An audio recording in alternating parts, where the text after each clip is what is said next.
Traffic jam, పలుచోట్ల no stock బోర్డులు, రంగంలో దిగిన పోలీసులు, బైక్ సర్వీసులు, స్విగ్గీ జొమాటో డెలివరీపైన ఎఫెక్ట్. కొరత లేదంటున్న ఉన్నతాధికారులు. కొరత లేదు. ఎందుకు కొరత ఏర్పడుతుందని అంటే, ఎక్కడైతే పెట్రోల్ బంకులకి ఈ ఆయిల్ ఏజెన్సీలకు సంబంధించి పెట్రోల్ ఏజెన్సీ వాళ్ళు ఇవ్వాలి, ఇస్తూ వాళ్ళు అంటే ఒక్కొక్క పెట్రోల్ బంక్ సంబంధించి హెచ్పి అయితే ఒకలాగా, ఇండియన్ ఆయిల్ అయితే ఒకలాగా, భారత్ పెట్రోలియం అయితే ఒకలాగా రకరకాలుగా ఉంటాయి. సో వాటికి వాళ్ళు కొంత క్రెడిట్ నోట్ కాదు, క్రెడిట్ పే చేసుకునే అవకాశం ఇస్తారు. ఎలాగా? కొంతమంది 10 రోజులు, కొంతమంది నెల రోజులు, కొంతమంది 45 డేస్ వరకు ఆప్షన్ ఉంటుంది, పేమెంట్ ఆప్షన్. సో ఆ పేమెంట్ ఆప్షను కావాలనే ఈ మధ్యవర్తితులు లేకుండా చేస్తున్నారు. దానివల్ల ఏమవుతుందంటే, నో స్టాక్ కాదు, నో క్రెడిట్ ఆప్షన్.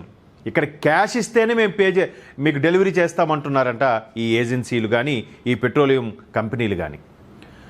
జనరల్గా వాళ్ళు కూడా టర్న్ ఓవర్ అడ్జస్ట్మెంట్ చేసుకోవాలి కదా. ఆ రోజు మీరు ఒప్పని విధించండి, 45 రోజులకు 35 రోజులు కుదించండి, 30 రోజులు 15 రోజులకే కుదించండి, 15 రోజుల్లో పేమెంట్ చేస్తామంటే మీకు డెలివరీ చేస్తామని చెప్పండి. ఒప్పందం కుదుర్చుకోండి, పర్చేజ్ ఆర్డర్ చేసుకోండి.